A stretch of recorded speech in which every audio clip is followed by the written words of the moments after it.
Thank you all. Just going to kind of jump right into this to save time. First of all, thank you, AT. Thank you, Arun, for being here.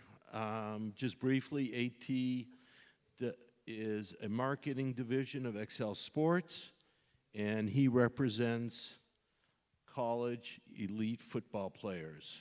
And it goes from the day-to-day to negotiating collective and revenue share deals for clients. AT by trade is an attorney. He attended Shenandoah University and Villanova Law School, and he serves on the Jeffrey S. Moorhead Center for the Study of Sports Law. Arun Henderson is an NFL agent. Did I mention Excel? Okay. Arun Henderson is an NFL agent at Klutch Sports, the powerhouse sports agency representing the biggest athletes across major professional sports. He has a decade of experience, resulting in doing many, many deals for NFL athletes, resulting in over $300 million in contract negotiations. In 2017, Arun became one of the few agents in NFL history to represent a top 100 NFL draft while still enrolled in law school. Same year, Front Office Sports honored Arun as one of its rising top 25 sports executives, age 25 and under. Quite an achievement.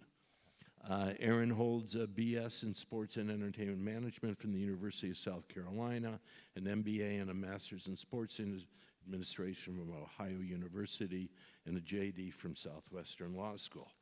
So these guys are very experienced sports agents. And today what we really want to talk about, first of all, agents, being a former agent in management, takes a special type of person. You have to love it. What do you guys love about representing athletes? I'll go first. You definitely have to love it. I always say you have to be a little different because it's a different industry. But I just love, it's an educational aspect to me of mentoring young men. You know, when I first got into the business, they were going from college to the NFL, and now they can be in high school, going to college, going to the NFL. But it's just mentoring and educating and empowering young men as they go through different stages of life and just helping them manage those transitions. And so just, I tell my wife all the time that I just love it when, you know, I do something for one of my clients and they say thank you, or, you know, I didn't know this, like, I appreciate you for telling me that, because that means I'm doing my job. And if I'm doing my job, then and I'm adding value to their lives, then, you know, I can rest easy at night. Yeah, I mean, I'll echo that. Like, this is not a 9 to 5. If you have your phone in your pocket, you are working. So definitely you have to love it, because it is a grind, but it's a good grind. And also echo just like growth, like seeing guys go from high school to college to the league, and not only like the pursuit of their dreams, but being successful in their pursuits. And I think over time you realize like what are the traits that make guys successful. And I think maybe, you know, 15 years ago it was like, what are the traits that make someone successful from their junior year of college to being an NFL All-Pro? Now it's what are the traits that make someone successful from the junior year of high school to being an All-Pro, right? So the growth phase and the character development, that gets younger and younger. So from a mentorship learning perspective, like that becomes all the more important because this space is professionalizing earlier and earlier, and college sports is pro sports. So these kids got to treat it like it. 2021 was the watershed disruptive moment in college sports. NIL was born. It clearly created the definition where profit is generated from personal identity in sports. And that was previously restricted by the NCAA. So now we have NIL. In motion picture and television, we were always in control of your name, image, and likeness in motion picture and television contracts. So now it's expanded. Professional athlete versus college athlete. Is there really a difference now when you're having this amount of money that's flowing into the universities and to players directly? Yes, I'll say it's still a difference. Again, going back to what I was saying earlier, someone in college is still a young man. There's still some parental guidance involved. There's still the more structure of going to school and campus, being in classes, and then the money is, unless you're a top college player and you're a middle of the pack or a rookie player, the money is vastly different. Maybe the Bryce Underwood kid at Michigan is getting what a top third or second round pick would get, but other than that, the money is a little different.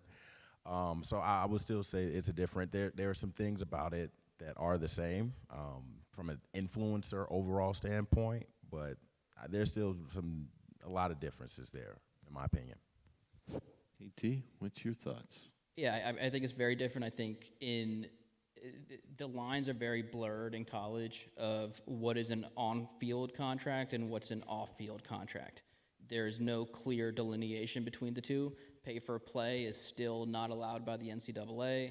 The revenue share contracts that are directly between the school and the athlete that are, for the purpose of the athlete to play the sport, those are still marketing contracts. Like, those contracts do not say, we're paying you money to play football. They are saying, we're paying money to use your NIL, to sub-license your NIL to our school partners, to potentially have you do deliverables for our school partners. Like, it's still a marketing deal. So the lines are super blurred in the college space. I think in the NFL space, obviously very clear of, hey, here's your on-field contract, and then we can maximize your off-field ceiling. I think in college, just from a negotiation process, it's how do we view on-field and off-field kind of through the same lens, as far as like when we're negotiating your on-field contract, understanding, hey, this is the most money you're going to make unless it's like an outlier influencer. Like, you're going to make the most money on your on-field contract in college, but at the same time, that's also a marketing contract, so let's negotiate that in a way that doesn't cap your ceiling on traditional marketing. So very different, yeah. Is there an age restriction for when a sports agent can engage in conversations with a young person about creating an NIL marketing deal? No, no age restriction. There are some states that have state laws that restrict NIL for high school athletes, and other states, their high school athletic associations restrict NIL for their athletes. But that's changing literally just this week. There was a student athlete in Ohio that sued his high school athletic association because he didn't have access to NIL because the high school athletic association restricted it. The court said high school athletic association can't do that, granted the TRO, and now the entire state of Ohio, high school athletes in the Ohio High School Athletic Association, they can now sign NIL deals. But to me, it's like, speaking of the unrestricted market, right? It's the same thing of if you're a younger person with a massive TikTok following or YouTube following, like, why should your ability to profit be restricted simply because of your status as an athlete? That has never made sense to me. Arun, you've been very experienced with NFL athletes. What is their biggest challenge? Assuming that they are in the, they get drafted, they're in the league. They're not on waivers. They're not on the, other teams. They're like employed and playing. They're out there playing. They're playing most snaps per game. What is the biggest challenges that faces an NFL athlete today? It's a really good question. It obviously varies for each player, the background circumstances, things like that. But I would say, to varying degrees, it's living in the moment but preparing for a future that they don't really want to come. And how do you, as an agent or an advisor or anyone, how do you help them understand the power of maxing out your 401k when you're 21 and you just made $1.6 million on the signing bonus? how do I try to help you say, hey, this is a meeting you should take with this donor from your school, and it's just a 30, 45-minute Zoom, or it's an hour-and-a-half lunch, or you like to golf, like go do 9 with them. How do I help them understand that this relationship can help you 15 years later down the line when you're not an athlete and you're a former athlete, which is a big difference.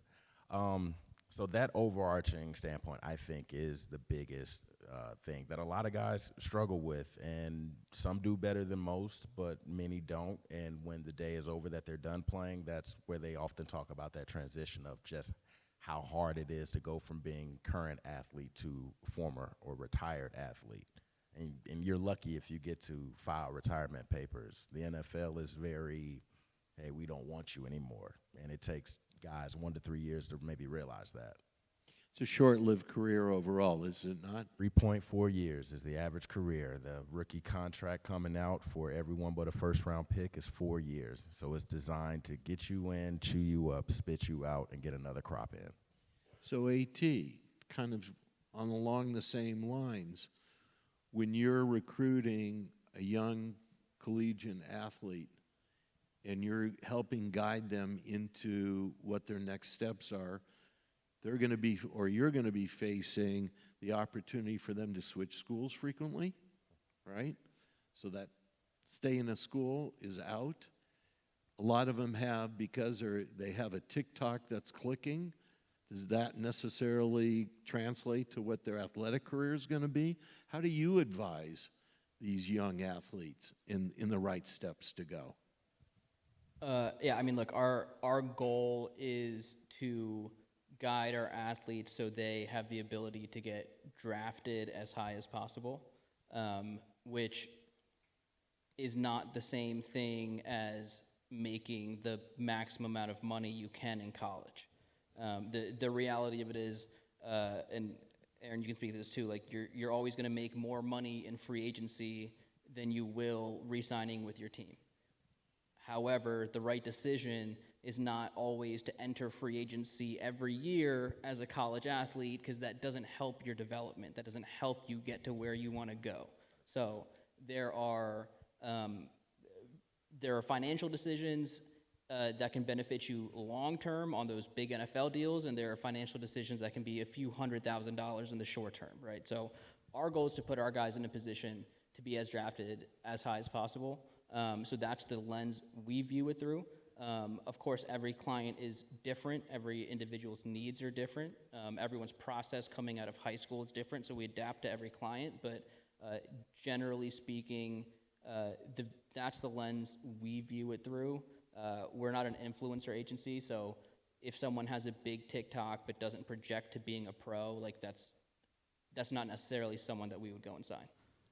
So you're really after the dedicated athlete on all fronts, yes or no, or are we treading water here?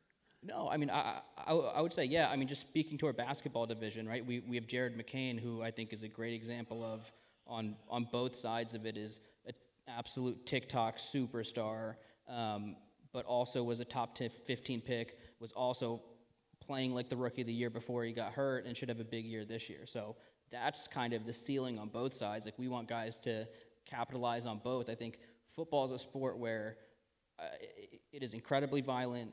Injuries happen frequently. It does not last forever. It could be over tomorrow. Like, let's capitalize on what's in front of you right now, and that includes marketing. That includes the TikTok, the Instagram, the marketing deals you do. So, of course, inclusive of that. But I do think there's a balance in keeping the main thing the main thing. This year saw House versus NCAA, and it was really the biggest victory for student athletes who were shut out of denying revenue from NIL in 2016. I believe this is a landmark case. Back pay to students that were in the NIL from 2016 to 2025, $2.8 billion to be paid out over 10 years. How does this impact the future of college sports, having this type of legal precedent take place? It's already impacted sports. It continues to impact college sports, and I don't even think the main aftershocks have hit. You know, we're still. I hate it. We're in Southern California. Don't want to use an earthquake reference, but I mean, we're still kind of in the main shake right now, where it's still shaking out, and just the residuals coming down from that.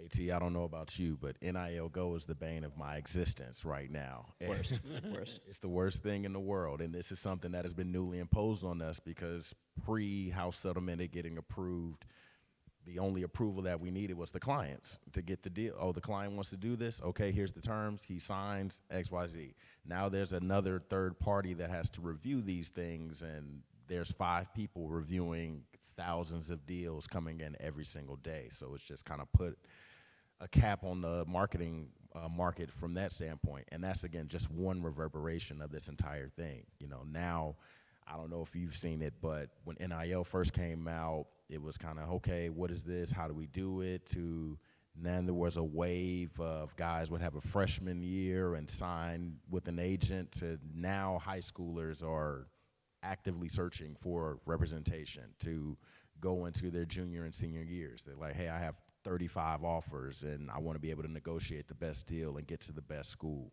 So it's still ongoing. Yeah, I'm sorry to drone. Sorry, because I just thought about NIL Go again and how it's the bane of my existence. No. So, This is what this is about. It's really kind of to no offense peel a to little anybody who bit works of for the Deloitte. onion, peel a little of the onion back, because it's important to understand this. I mean, the headlines come out to the consumers. Young kids are seeing big money. It's affecting the way they approach their adolescent years, if they're an athlete. You know, I grew up in an era where you're supposed to be well-rounded. You know, you study the arts, you study the humanities, you study all these things, and if you were gifted enough in a particular sport, you know, you enjoyed it. But at this particular level, and I've been a swimmer my whole life, and you look at things like NIL and House versus the NCAA, and it's going to deplete, you know, programs that are not popular, that are not big money generators like football, obviously, and basketball, but you look at tennis, you look at swimming, you look at even golf, which is on a college level it's not impactful, and yet those athletes that graduate from these programs become multimillionaires and billionaires. So you start looking at that kind of dynamic, and you have to say, you know, what's going on? AT, what's your opinion of how this has impacted you and the way you look at young athletes? Yeah, I mean the House settlement kind of shook everything, but like we're not done. I think this whole thing ends with collective bargaining. That's where it's going. Even with NIL Go, so those of you who don't know, NIL Go is essentially a review platform tasked with reviewing the deals that athletes enter into, and they clear or don't clear deals. Their goal is to enforce the salary cap that was set upon the schools, $22.5 million that they're allowed to spend through the rev share. The issue with NIL Go is they have not punished anyone yet, and I don't think they will. Because the second they say, you can't do this deal and now you're ineligible, they're going to be met with an antitrust lawsuit and they're going to lose, just like the NCAA has lost over and over and over and over again, right? So there's no enforcement mechanism. There's no slapping of the wrist. They are, to me at least, operating scared because they haven't done anything yet. Like their policy is if you don't disclose a deal within 5 days, you're in jeopardy of being ineligible. Like everyone's estimating a 30% disclosure rate. No one's been ineligible, right? So it's going to go to collective bargaining. I understand like the NCAA wants Congress to move and kind of get government involved in college athletics. I don't see what government's role in college athletics is. I don't see how that makes sense. I don't know why this specific group of individuals should be controlled by Congress. I think the market should operate how the market operates, and I think they should be deemed employees, and I think that's where we're going to go. I think this is just a little step in probably a decades-long process. It's an interesting problem that I don't think anybody really stopped to think about in terms of awarding this judgment. How did they arrive at 2.8 billion? I mean, that's a number that, how do you calculate what that value was? So interesting on the back pay, there has not been a single dollar back page yet because there's, I think, over a dozen challenges that have been made on how the money's being back paid. So this whole thing is a mess. It is, and I think what ends up happening, from my limited knowledge, you're having payments that are going in an NIL, you have direct payments, and you have collectives. Is that one more disadvantaged to the student athlete than the other? Or is there another one, like collectives, you're dealing with boosters, right, primarily? To me, it's almost like in politics, you have super PACs. You know, in government, you can only donate X amount of dollars for a candidate, but you can put as much as you want into a super PAC. So I look at a collective and go, okay, that's their super PAC. Is there any regulation on that now, or is that kind of the Wild West?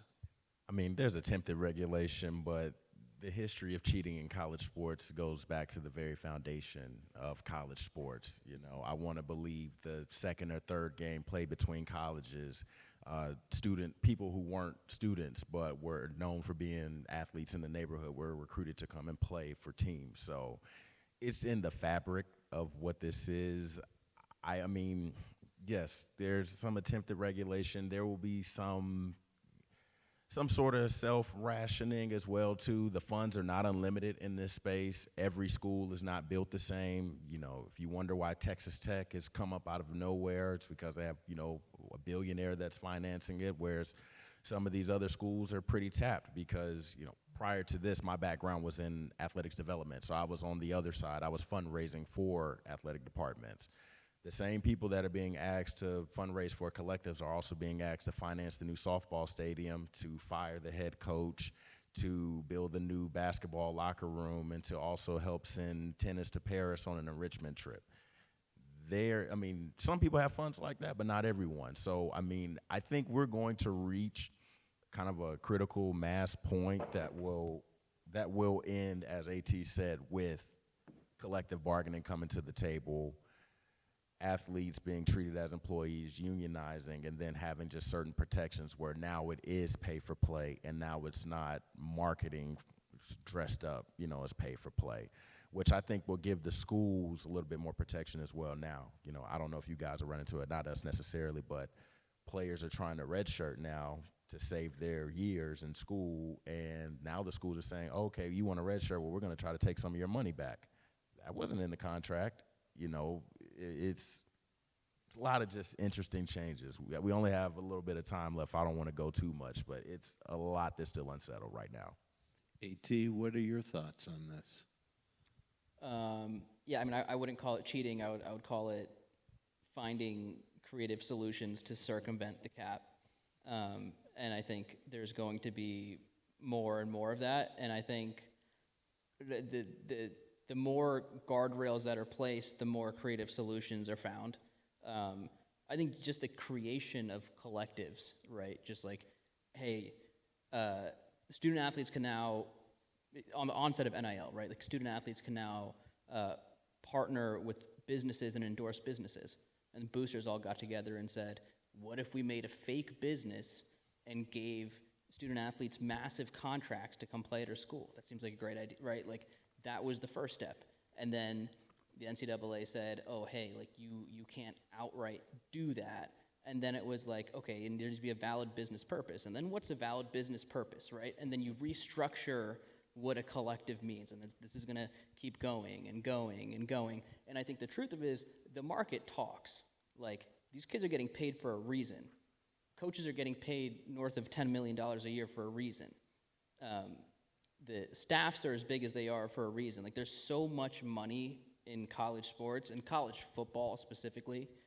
I do think we need to find a way to save every sport that's not college football. I think that's so fundamental to sport in America, period.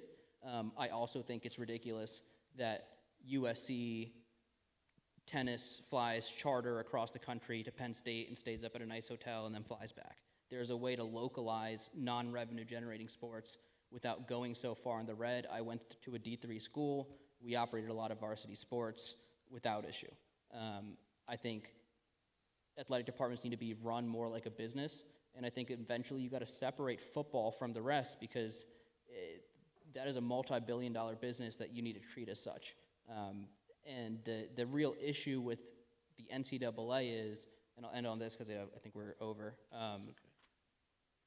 the same people that are regulating, I don't want to call out like a sport, but like Say it. water polo, are the same people, the same people regulating a Division III water polo team are the same people regulating Alabama football. And that's the issue. This different business needs to separate. And people need to operate in the best interest of this thing and not of this whole group, which, you know, those interests are just not aligned, and it's clearly not working. It's very interesting. You know, you kind of get ahead of yourself and you say, oops. And reflecting back on a couple of the panels, they talk about AI and they talk about the writer's strike and the actor's strike. And during those strikes, AI was probably more important and more apparent to solve that problem than pushing for little increments on Schedule F. And yet they were pushing for these little increments. And here we are a year and a half later, and those issues that were never really addressed are still looming and even more important and larger than ever. So, you know, it's just kind of looking at all the architecture of structuring the deal. I mean, that's the other thing. Instead of having people that are deal makers, they're having, you know, people that are administrators. And when you look at all the money that is going to the networks and the streamers for sports programming, you got to figure that there has to be some sort of fair distribution that goes down to all the players. You can't be a star on a football team if you have your whole team that's supporting you and making you look good. And that should be a solid revenue share for anybody across the universities. You guys feel that, or what's closing opinion on it? I think it's tough because from personal experience, I've seen it so many different ways. My father was the first in our family to go to college. He was a Division I athlete. He tore his ACL in his second basketball practice in 1981. Never played, stayed on scholarship, got his engineering degree, went to corporate America. I was also at the University of South Carolina at a time where we were top 10 in the country. We had multiple first-round picks every year, including the number 1 overall pick. And I've known some of these guys very personally, and I know people that have scored 2 touchdowns in a game or gotten 3 sacks and have literally come home to no food in the refrigerator, or their mom is about to be evicted. So it's a balance of, it's finding, I don't know if breakaway, there's parts of me that want to break away, but then there's parts of me that want to preserve this entire model. I don't know if they're compatible. I don't know how, you know, if we're a business, I don't know how you can justify, you know, selling 30 tickets to a tennis match on a Tuesday. But I understand the importance of giving those athletes opportunities and chances as well. So, I mean, I think that question is probably a little bigger than me right now, but I think there may be a way. Somebody's going to have to take it on the chin. I don't know who, but I think there may be a way to satisfy this entire model. I don't want to see sports completely getting rid of too, but these athletes, especially football, basketball, women's basketball as well, are putting so much on the line, putting so much in this. And as AT was saying, the market is speaking. You know, Juju Watkins had 4 national commercials during the March Madness. You know, State Farm's not in the business of just giving out money, you know. So there is an interest there and a marketability there that should be she deserves every penny of that and more. So I don't know how to. I wish I could bring it home better, but I don't know how we bring those two things together. You're raising some good points. AT, taking us out. What are your thoughts? Yeah, I mean, I think the problem's a lot bigger than us. I think there's a lot of people that have been ingrained in the college athletic space for a long time, and it's changed so rapidly, and the interests of people in the space have changed so rapidly, and the legal landscape has changed so rapidly, and the ease of which people are willing to sue the NCAA and winning on an antitrust claim are changing rapidly, right? The whole space is evolving very quickly. I think for me and Aaron, to be in this space right now, you have to be like malleable, flexible. You got to be a quick mover. You have to adjust to every jab thrown at you. That's just the reality of it. I don't think we're going to find stability for a long time. I hope someone comes through with a real vision and plan to execute non-revenue generating sports and have real competition, because I think it's like 80% of our Olympians play Division I sports, something like that. Like, we have to preserve that here. That is a uniquely American thing that we need to keep. It is also a fact that football, men's basketball, women's basketball players are putting their bodies on the line and making a lot of people money, and they should also be getting money in return and getting a fair amount in return. So hopefully we find a balance and the space settles. We're probably a ways away from that, though. Well, thank you very much. Really appreciate you taking your time out of busy days, especially this is football season. And we feel honored and blessed. And thank you very much. It really means a lot. Thank you.